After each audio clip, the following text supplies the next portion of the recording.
আসসালামু আলাইকুম। এই ফোনটার দিকে খেয়াল করুন।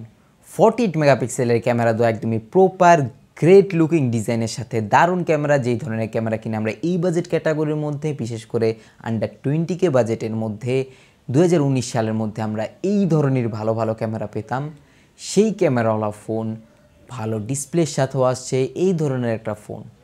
এই ফোনটা যদি 15,000 টাকারও নিচে থাকতো তাহলে কীরকম হতো? অ্যাকচুয়ালি এই ফোনটা 15,000 টাকা দামের নিচেরই ফোন ছিল এবং ওই প্রাইজিংয়ের মধ্যে 14 মেগাপিক্সেলের ক্যামেরা সহ এই ফোনটা যে ধরনের ডিজাইন নিয়ে আসে, বিশেষ করে অ্যাট্রাকটিভ ডিজাইনের কারণে ভালো ক্যামেরা পারফরমেন্সও দিচ্ছে, সেই হিসাবে এই ফোনটা হিউজ পরিমাণ চলতো। কিন্তু ডলার ক্রাইসিসের জন্য আরও নানান ধরনের সমস্যা রয়েছে, চিপ শর্টেজ থেকে শুরু করে নানান বিষয়ের কারণে এই ফোনটার দামই হয়ে গিয়েছে প্রায় 18,500 টাকা। মানে কি বলবো, যাই হোক, জাস্ট ইমেজিন, প্রায় 3,500 টাকা বেড়ে গেছে একটা ফোনের মধ্যে, বিশেষ করে বাজেট ক্যাটাগরির ফোনের মধ্যে 3,500 টাকা কিন্তু অনেক বেশি।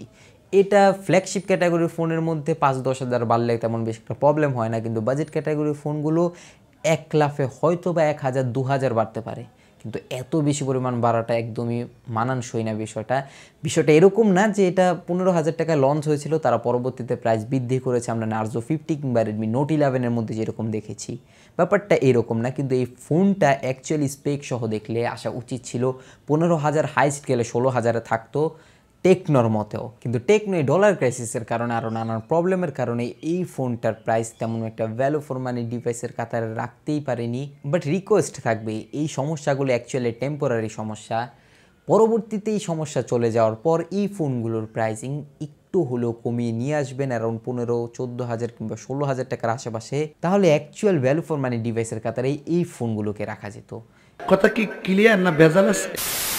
এর বলার প্রধান কারণই হচ্ছে প্রসেসরটা। মিডিয়াটেকের হিলিও G85 প্রসেসর থাকছে, যথেষ্ট পরীক্ষিত প্রসেসর, আমরা অনেকগুলো ফোনের মধ্যেই দেখেছি এবং আজ প্রায় 1-1.5-2 বছর যাবৎ অনেকে রেগুলারলি ইউজ করছে, তেমন বেশি একটা প্রবলেমই হচ্ছে না। কিন্তু এই প্রসেসরটা কয় টাকা দামের ফোনের প্রসেসর? অ্যাকচুয়ালি এই প্রসেসরটাই স্ট্যান্ড করে 15,000 টাকা দামের ফোনের মধ্যে যেই ধরনের প্রসেসর লাগানো হয় এবং আমরা দেখেও আসছি সেই ধরনের জায়গায় রিয়েলমি C25s থেকে শুরু করে ইনফিনিক্স এবং এই টেকনোর আমরা অনেকগুলো ফোনের মধ্যে দেখেছি এই প্রসেসরটাকে ইউজ করতে।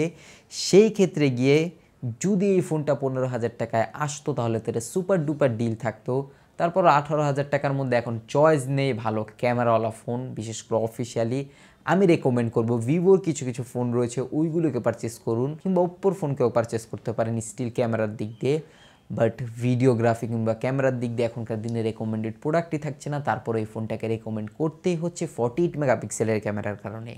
প্রপার 48 মেগাপিক্সেলের ক্যামেরা থাকছে, যেটা কিনা আমার সবচাইতে পছন্দের। সেন্সর ছিল 50 মেগাপিক্সেল থেকে 48 মেগাপিক্সেলের এই ক্যামেরাটা যথেষ্ট ভালো ইমেজেস দেয়। এবং ক্যামেরা ক্যাটাগরির মধ্যে রেডমি নোট 11, নার্জো 50 এবং ইনফিনিক্সের নোট 12 এই ফোনগুলো থেকে এর ক্যামেরা অনেক অংশে আপনাকে ভালো ইমেজেস দিবে। ইভেন ওভারঅল যে ক্যামেরা এক্সপিরিয়েন্সটা থাকবে ওটাও 48 মেগাপিক্সেলের প্রপার ক্যামেরাটা হওয়ার কারণে যথেষ্ট ভালোই আপনারা পাবেন। বাদবাকি জিনিসগুলোর দিকে খেয়াল করলে 5000 mAh ব্যাটারি থাকছে, 18 ওয়াটের ফাস্ট চার্জার, এগুলো আপনারা দেখেই বুঝছেন যে এই ফোনটা অ্যাকচুয়ালি 15,000 টাকা দামের আসার ফোন ছিল। 33 ওয়াটের ফাস্ট চার্জার এই বাজেট ক্যাটাগরির মধ্যে আমরা অ্যাভেলেবেল পাই, কিন্তু এখানে পাচ্ছি না। বাদবাকি একটা জিনিস খুবই ভালো করেছে অ্যান্ড্রয়েড 12-এর সাথে আসা আউট অফ দ্য বক্স, এবং টেকনোর এইবারের এর মধ্যে তেমন বেশি একটা অ্যাডস মানুষ পাচ্ছেই না, which is good thing, good job Tecno. Full HD প্লাসের IPS LCD প্যানেল থাকছে, এটা মানানসই ব্যাপার ছিল 15,000 টাকার মধ্যে অফিসিয়ালি আসলে। অ্যাট দ্য এন্ড আমার রেকমেন্ডেশন থাকবে এই, যদি আপনি এই ফোনটাকে এখনই কিনতে চান, এখন এই ফোনটাকে না কিনে কিছুদিন ওয়েট করুন। অ্যাকচুয়ালি এই ফোনটার দাম আরও 1-2 হাজার টাকা কনফার্ম কমবে, তখন গিয়ে 17,000 টাকা কিংবা 16,000 টাকার মধ্যে ভালো ক্যামেরাওয়ালা ফোনের সাথে ব্যালেন্সড একটা প্রসেসরের সাথে এটা যথেষ্ট দারুণ phone, best value for money device থাকবে। কিন্তু এখনই যদি কিনতে ইচ্ছা হয়, সেই ক্ষেত্রে গিয়ে আপনি যদি গেমার্স না হয়ে থাকেন, ভালো ক্যামেরাওয়ালা ফোন চান, সেই জন্য এই ফোনটাকে অবভিয়াসলি পারচেস করতে পারেন। এটা ডিজাইন ওয়াইজ ওর একটা রেকমেন্ডেড ফোন থাকবে। বাদবাকি জিনিসগুলো জানার জন্য আন্ডার 20K বাজেটের মধ্যে আমাদের বেস্ট ফোন কোনগুলো রয়েছে এগুলো নিয়ে একটা ডেডিকেটেড ভিডিও অলরেডি আমাদের চ্যানেলের মধ্যে আসতে যাচ্ছে, যার জন্য কিনা একটু ওয়েট করুন। ভিডিওটা শেয়ার করে ছড়িয়ে দিতে পারেন আপনার টেকনো ইউজার বন্ধু এবং পরিবারের সাথে। যদি গেমার্স হয়ে থাকেন, ইনফিনিক্সের নোট 12 ফোনটা, যেটা কিনা G96 ভেরিয়েন্টওয়ালা রয়েছে, ওই ফোনটাকে পারচেস করুন। গেমার্সরা এই ফোনটার দিকে তাকাবেন না। ডিজাইন এবং ক্যামেরা ওয়াইজ এই ফোনটা বেস্ট, আবার ওর ক্যামেরা তো ভালো না। কথা কি ক্লিয়ার না ভেজাল আছে? নিচে সাবস্ক্রাইব বাটনটা লাল থাকলে অ্যাজ এ রিকোয়েস্ট এক ক্লিকে কালো করে বেল আইকনটাকে অল করে দিবেন। I'll catch you guys in the next video. আল্লাহ হাফেজ।